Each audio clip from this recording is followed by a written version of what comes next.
Rev up your engines!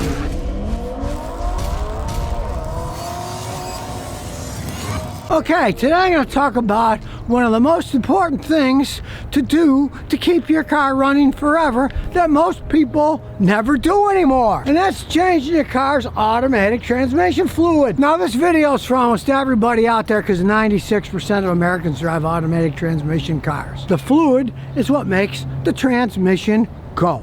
If it doesn't have fluid, the vehicle cannot move. Transmission takes the power from the engine and then sends power to the drive shafts on each side and makes your car go. It works by differential pressure inside the transmission, goes through a whole bunch of complex parts, gears, solenoids, you name it. And what's an enemy of that? Dirt, which creates friction, which creates wear, then the transmission doesn't work right anymore. And I know now some of these companies are saying it's a lifetime fluid in the transmission. Yeah, lifetime of the transmission. They say the fluid should last as long as the transmission. How long would the transmission last? Well, if you don't change the fluid, it won't last as long, right? Their warranties are usually gone at 60,000 miles. Now, this baby's 18 years old. I change the fluid about every 40,000 miles. It's no big deal. And an old one like this is a dipstick where you can not only measure it, but you can add the new stuff in there by just sticking a funnel in and pouring it in the funnel. So I'm going to change this fluid now. Unfortunately, most people these days have what they call sealed transmissions. They don't have a dipstick anymore. The evil swines took them out. They're trying to say, oh, it's for the safety. No, it isn't. It's planned obsolescence so that you either don't change it and then have to buy a new car, or you pay dealers a fortune. I've seen people pay $500-600 to have the fluid changed, and it's patently ridiculous to pay that kind of money. Now this one is a simple drain and fill because it's a Toyota and the filter inside isn't really a filter. It's just a screen, just like the screen on your windows outside to your house, right? So as long as you change it regularly, it's perfectly fine. But you have to change it regularly because when you drain and fill this, it'll probably have about 3 quarts come out. It often changes how it's measured, but in this case it doesn't even matter because you got a dipstick when you're done to check it. Now, if you have one of those without a dipstick, it's more of a pain because you can't measure the dipstick. It has to be done by computers. I have the computers for that. They cost a small fortune. But on one of those, you can do what I'm doing here, and all you do is drain out whatever's in it, measure it, and pour that same amount back in. Sometimes you got to pump it back in, sometimes you can pour it in, but it is doable. You just don't have a dipstick. And as long as your transmission in one of those modern ones is dry on the bottom, it's not wet, it's not leaking, you know, it's full, and whatever comes out, you put that back in. Now, numero uno, when you change your automatic transmission fluid is this. Since when you're draining and filling it, only a percentage comes out. Sometimes as little as 30 or 40% of the fluid comes out. The rest is in the torque converter, stuck in parts of the transmission. So what you're doing is you're diluting the old fluid with new fluid. In this case, it should take about 3 quarts, we'll find out. But you have to use the fluid that it came with. This is Toyota ATF Type 4. I don't care what anybody says. Don't use aftermarket ones like the Super Tech Dextron. Don't use them. Who knows what additives are in here? You're mixing this with what's in there. You want the same stuff, the same additives. It isn't all that expensive. I didn't even buy this on a Toyota dealer. I bought it online on Amazon. So you make sure you use the right one. If you do have one of those CVT, constantly variable transmissions, you gotta use the same exact fluid. You don't want to mix fluids. So first you want to drive it around 5-10 minutes, which I've already done, to warm the fluid so it flows out better. The jack car up in here on the jack points, there's 2 notches. That's the jack point.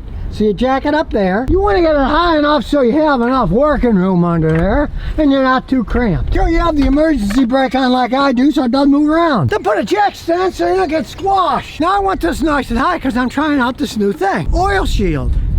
They made this. This is one of those jugs. It's cut in half and it's got gradations on it. You fit it in, you drain the fluid, and when you're done, it goes to the handle and you can pour it away to recycle it.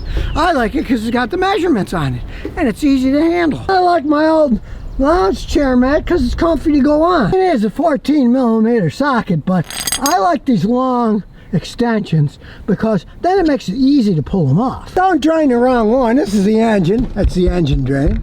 And this is the transmission. That's the transmission drain. And like I say, it's easy with one of these. See how easy it was?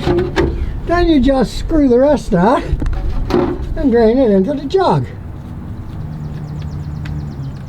There she blows. You can see it's relatively dark. Now, when you take it off, you want to make sure it's just the drain bolt. You want to get a new gasket, so beforehand, you might do like I did and buy one of these new gaskets. Just move the drain away and put that on snug. Now, you don't want it too loose. You don't want it too tight and strip it. So if you're a newbie, get a torque wrench, set it at 36 foot-pounds of torque. That'll make it tight so it won't strip and it won't get loose. Now, as you can see, my gas was pretty good.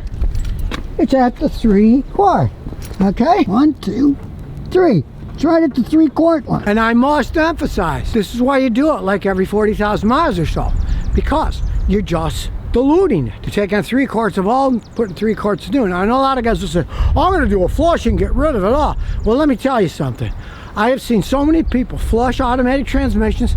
The car didn't shift right after or slipped and didn't even move down the road. I only advise flushing if you got a real crappy car. It barely goes down the road. Clunks, slips like mad. What the heck? It's worth hooking it up to a flush machine, right? But if you maintain them correctly like this, you can see it's a simple job. Do it yourself. Every 40, 50,000 miles, no big deal. Now, before we put the new stuff in, don't throw the old stuff in a ditch or someplace. They recycle it. Here we got a recycling center down the street that does it. You can see I got an old water jug. It's not the one I used welded back together. It's its own that I bought on Amazon. And now I'm using the cut down one that these guys made. Pour it in.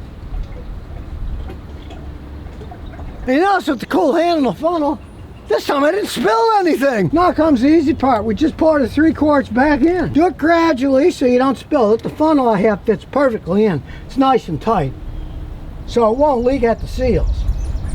When it starts to get full, just wait till it drains, then pour the rest of the bottle in. Notice it's nice and red. There's 2. And there's 3. This vehicle's 18 years old. I've used nothing but this Toyota fluid, changed it about every 40,000 miles. It still shifts like a dream. Whatever car you have, you look up what is the original fluid, put that same fluid back in. If it lasted that long and it still shifts like a dream, do not tempt fate by trying some crazy fluid or some additive that says, oh, it'll make it work better. Put in what it came with. And of course, if you can't get the jack stand out of the way, or when you bring it down, you'll squash your car and it'll sit lopsided. And do it slowly so it doesn't bounce stuff. There it goes. And of course, take your funnel out, put the dipstick in, and we'll take it for a spin. But the Toyota, even though it's 18 years old, we know it's going to start. And away we go. No backup camera, just my Android pumpkin. Put her in gear. Still idles like a dream. We'll take it for a little 10-minute road test. Head on down to Tobacco Road. We'll come to a stop here. See how it shifts from first to second. You can barely even feel it shift. As old as this thing is. Man, these things are well made. But as well made as they are, you still have to maintain them. But that says that it's a Toyota. You own a Toyota. Let's say you're going to get rid of it at 100,000 miles. You really wouldn't have to do anything then except drive it. The fluid isn't going to go bad that fast. But if you change it every 40, hey, then you can get 20, 30 years or more out of them. And that's what I'm looking for. So here we go to our little drag strip in the Matrix. Whoa, anybody behind us? No. Let's see what this baby can do. Go. Well, it takes a little while to get going, but look at that. Even full throttle, it shifts like a dream. Look at that. We're heating it up now to make sure that it's filled correctly when we go back and check. So we're headed back with a job well done. It's getting kind of cool and blistery. I'll get a little red here. But hey, maybe it'll last another 18 years now. Now, if you do have a dipstick like this, you're doing the double check you work, so leave it running in park. Get a piece of towel, pull out the dipstick and wipe it off, then stick it back in, and then you measure it. And in this case, it's right up to the full line where it's supposed to be. Well, we learn with a little bit of simple maintenance, in this case like every 40 or 50,000 miles, use the right fluid. Change the transmission fluid. This one, 18 years old, okay, I changed it like 3 times since I got it used, no problems.